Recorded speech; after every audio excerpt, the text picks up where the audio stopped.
countries birth themselves into political polities is fascinating. And what if I told you that there is a region in Romania called Moldova, but that the state of Moldova is not in Moldova, that both Moldovas are in the former Principality of Moldavia, which included some bits of Ukraine as well. This is Ben Llewellyn, and today we're looking at this Principality of Moldavia, how it came to be, which would eventually form Romania together with Wallachia in 1859, and influence both Romania and Moldova today.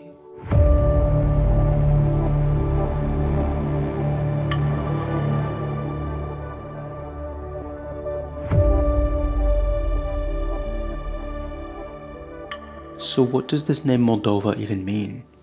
The ending is clearly Slavic, like Russian, Ukrainian, Polish, ova, pertaining to, belonging to, of. The beginning part's a bit more troublesome, Molde.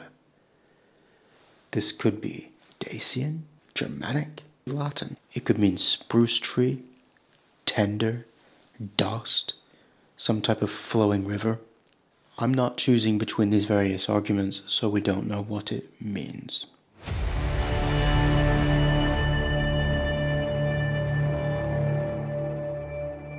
This area between the Carpathian Mountains and the Dniester River sits at the end of the vast Eurasian steppes. As a result, early on the Goths came. See my video on the Gothic peoples. Nomadic Turkic peoples came from around 900, the Pechengs, the Uzes, the Cumans.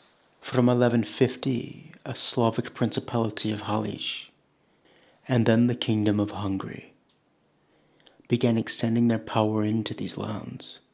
Later in the 1240s, Mongols of the Golden Horde took the lands east of the Carpathians, who would then be heavily Turkicized.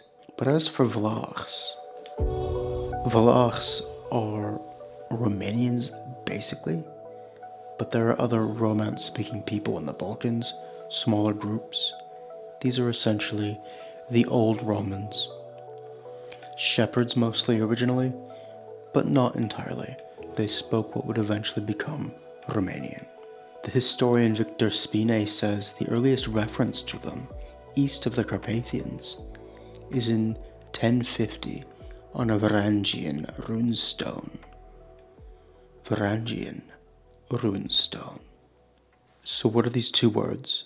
Varangian means the Vikings that went up into the rivers of the Rus, Russia, Belarusia, and then Ukraine, and formed an elite caste, subjugating the local population, eventually becoming Slavic themselves, but for the time being a separate military caste of Vikings.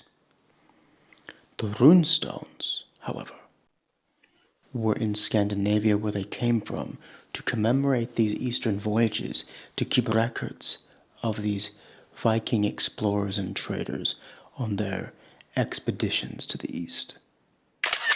And on one of these rune stones in Gotland, we have an inscription that speaks about Vlachs, we think, and it reads like this.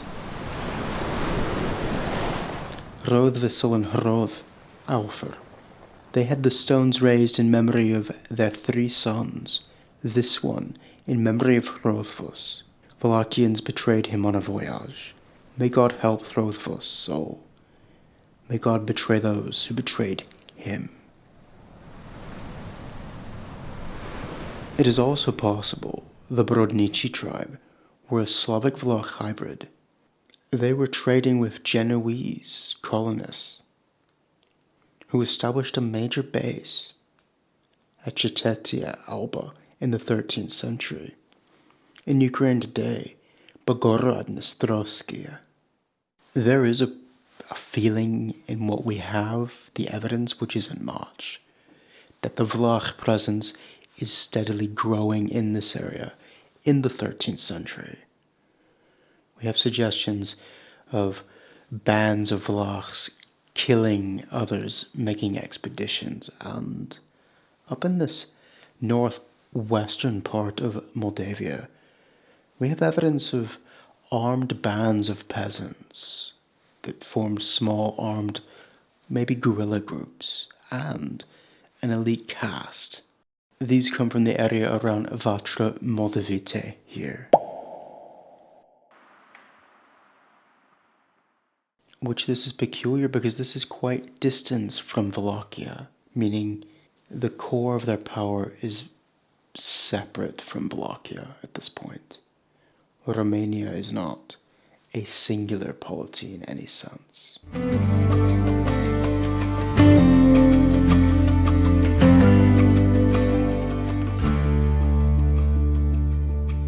A Persian historian of Jewish upbringing, Rashid al-Din Tabib, wrote about the Mongol invasion of 1241. He states the Mongol army went through the territory of Karaulach. It's not clear where this is exactly, but it seems to be in the southeast of the Carpathian Mountains to the north of Bucharest, which matches broadly the Mongol invasion routes. This Mongol empire was enormous.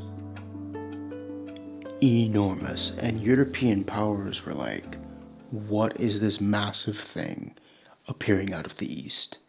And they began probing this by sending emissaries, tradesmen, explorers into the Eurasian steppe region to figure out what was happening. The most famous of these would be Marco Polo later, but for the time being, it's mostly friars and Byzantine administrators going into these lands. Giovanni da Pian da Carpine, a papal envoy to the Great Khan, wrote a Storia Mongolorum in the 1240s, which is the oldest European account of the Mongols. He says he met a duke, Wallachia, in 1247, traveling to the Mongol court, possibly to give tribute. This duke's name, Wallachia, may have just been the Hungarian word for Vlach, Ola, but we're not sure. It could have been Slavic Oleg, but there's more. Another traveler, a Flemish friar visiting the Khan's court in the 1250s, named Willem van Rubruck, says the Vlachs were listed among the peoples paying tribute to the Mongols, but where they were exactly is uncertain, possibly on the lower Danube above the delta, near Cecetea Alba. But as far as these Romanian principalities, and Moldavia specifically, are concerned, we don't have much to go on before the 1340s. However, we do have a royal charter issued by the King of Hungary, King Charles I, in 1326, granting the lands of Zufduki or Stremitura in the district of Maramuresh to a Vlach noble Stanislaw. And this seems to be building on what King Ladislaus IV did in the 1280s. He sent envoys to the old Romans and the Romanians to fight against the Mongols. This may have been a Hungarian victory over the Cumans at the Battle of Hodtavi in 1282. Whether this was Cumans or Mongols they were fighting is not really important. What is important is that the King of Hungary rewarded Vlachs for their loyalty with lands in Maramuresh and began importing them to settle there. And there does seem to be a Romanian migration of some kind up through the mountains and then into Maramuresh during this time. This trend continues. Maramuresh was very sparsely populated, and it was exposed to invasions from the European steppe. It was just common sense that a Hungarian king would want to import colonists to settle along his borders to gain population growth, commerce, and men to use as cannon fodder against his eastern enemies. Politically astute, but they were allowed to practice Vlach law. and a new Romanian-speaking administration began to grow in this area. This would have consequences not just for the birth of the Principality of Moldavia, but for wars between Hungary and Romania in the 20th century, and politics today. Maybe another video on that, but for the time being, the Golden Horde's longest reigning Khan, Oğuz Beg, died in 1341, causing the Golden Horde to implode and disintegrate. Hungary and Poland took their chances and began to expand east, and King Louis I of Hungary sent Andrew Lochvi, Count of the Transylvanian Szekelys, to lead an army of Szekely warriors over the Carpathians to take revenge upon the Mongols. On the 2nd of February 1245, the Szekely were victorious, and the Mongols withdrew east beyond the river Dniester, and the forts, in Hungarian for the time being, Tatrash, Karacsanko, Siret, and Baia, were built to defend the frontier in the 1240s. In time, these clearly became Romanian-speaking quite quickly, because the areas around these forts were already Romanian-speaking with this Vlach population.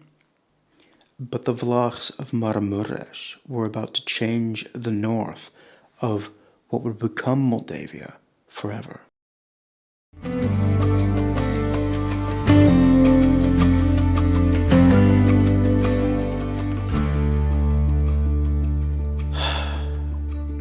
There's no agreement, broadly speaking, on who this Dragoș character was because of disputes between different kinds of academics, Hungarian nationalists, Romanian nationalists, family interests in various areas of present-day Romania, and different academic schools. So I'm going to, as broadly as I may tread on this Dragoș man, this is what we know. This man was either Dragoș of Bedeu or Dragoș of Giuliești, and defined in Russian and Hungarian chronicles as being of the old Romans, or Vlachs. Whichever he was loyal to the King of Hungary, defeating Tartars in the east and being granted estates in Maramuresh for his loyalty. The Vlachs were allowed to follow their own Vlach law and traditions, including a voivode, a ruler, which we'll get back to. Vlachs from the Balkans had been resettling in Maramuresh since the 1320s. Dragoș and his brother Drag. There are clearly confusions with the names here in the historical chronicles. The Serbian kingdom was expanding, and Vlachs in the Balkan zone were getting up, migrating north to get away from it. So we have a flood of people, and we're not clear always who is who. Sometime in the 1340s, the voivode of Maramuresh, remember that, voivode of Maramuresh. This voivode of Maramuresh, named Bogdan, tried to convince Dragoș to turn against the King of Hungary, and Dragoș refused, which led to tensions between Dragoș and Bogdan. Not long after this, Dragoș went on a hunting party, as medieval aristocratic gentlemen do. And on this hunt, he crossed over the mountains into Moldavia and followed the Moldova River as he was hunting an aurochs. This was the undomesticated ancestor of the cow. And this was once widespread across Eurasia from China to northern Spain. It went extinct around before the 1700s. This moment's significant when he's hunting this aurochs because it's put on the coats of arms. There's an origin myth that's built up out of this. Along the Moldova River, They killed this beast, and they liked the place where they stopped. It was fair and good to them. Some tales say that they had dreams telling them to settle here. In any case, they decided to resettle their people in this place. This moment is called Principalities Moldavia. As in the other video about the founding of the other Romanian principality, they had the Principalities, which is the founding, the descending, the dismounting, all of these things blending together. And this one is distinguished from the Principalities because it's the second one, and this was in Moldavia, not Wallachia. See my video on the other one if you're interested in that one, where I go more into that. It is worth mentioning that Hungarians have an origin myth with a white stag and the foundation of a new homeland, and that this new voivodeship of Moldavia was, officially at least, in the Kingdom of Hungary. This hunting and foundation myth shares a lot with Hungarian ideas and Eurasian peoples generally. This was in 1359, probably, and Dragoș ruled, loyal to Hungary, establishing a line of defense for his king against the Golden Horde. But he died after only 2 years.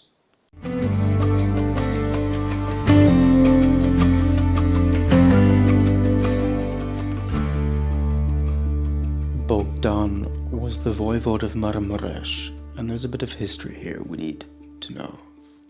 The voivodeship of Maramureș was established in 1343. It was divided into 7 knezeyates, or sub-rulers. These aren't the borders, but just to give you an idea. These 7 knezeyates were below the voivodeship of Maramureș, and the voivodeship of Maramureș was under the king of Hungary, and acted as a borderland defense system. Further south, the Kingdom of Serbia was about to become the Empire of Serbia, led by Stefan Dušan. This affected Wallachs, and as mentioned, there was an exodus of Wallachs seeking to get out of the way. In 1334, their voivode, Bogdan, seems to have negotiated with King Charles I of Hungary to resettle his people in Maramureș. However, Charles I's successor, Louis I, was more ambitious along Hungary's frontiers and military borders, and Bogdan and the new king did not get on. We're not sure, but it looks like Bogdan had his privileges revoked, and there was arguments between him and the king, and the king positioned others by giving them favors to block Bogdan from being able to mount a revolt by sapping him of his support. But after Dragoș had died in Moldavia in 1361 or so, his son Sas ruled, who himself died, leaving his son Balk to rule, who accepted Louis I of Hungary as his king. It was at this point in 1365, maybe 1363, that Bogdan with a small army sneaked over the mountains without permission of the king and attacked Balk, the grandson of Dragoș. The battle was hard and fierce, and Balk fought bravely, losing members of his family and leading men into battle himself. But Bogdan won a narrow victory, took control of Moldavia, and renounced any loyalty to the King of Hungary. A second Romanian principality was now independent. But King Louis invaded. But he was unable to extend his powers, not just over Maramureș, which was this sparsely populated, wooded, steep-sloped frontier, but beyond that, over the steep mountains and down into the Eurasian steppe. He just didn't have the ability to extend his power that far with an immense organization. And so Bogdan was semi-independent, and they came to kind of an agreement. Well, it's not really worth your trouble, is it? As in, Bogdan could not defeat the King of Hungary, but he could sure make it difficult for his time. And the king had other things to worry about. He didn't want to fuss about with this small principality on the edge of the world. Bogdan was able to pay the Hungarian king to give it a rest and realize it was not worth the trouble, and that he posed no threat to the Kingdom of Hungary. In fact, Moldavia's independence helped Hungary. It secured its eastern border. Hungary knew that this small principality was no threat, and it was financially dependent on Hungary on most matters, and the monasteries, all concentrated in the armpit of the Carpathian Mountains, fell sway under their own Catholicism, which boosted them, Hungary, in terms of propaganda, diplomacy, ecclesiastical maneuvers with other states.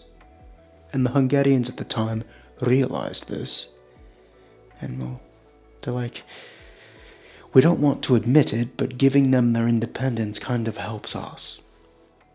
One less thing to worry about. It helped Hungary politically.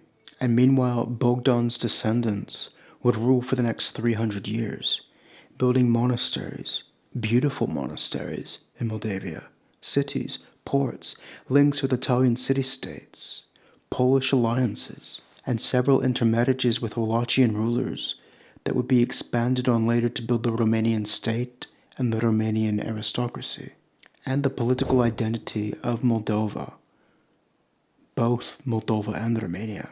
Bogdan's founding of the Principality of Moldavia was the beginning of a very long story. But that long story is another time, perhaps many more videos. But for the time being, if you liked it, please consider commenting, liking, subscribing, buying me a coffee, or contributing to the channel through Patreon. Thank you very much for watching, and we'll see you next time.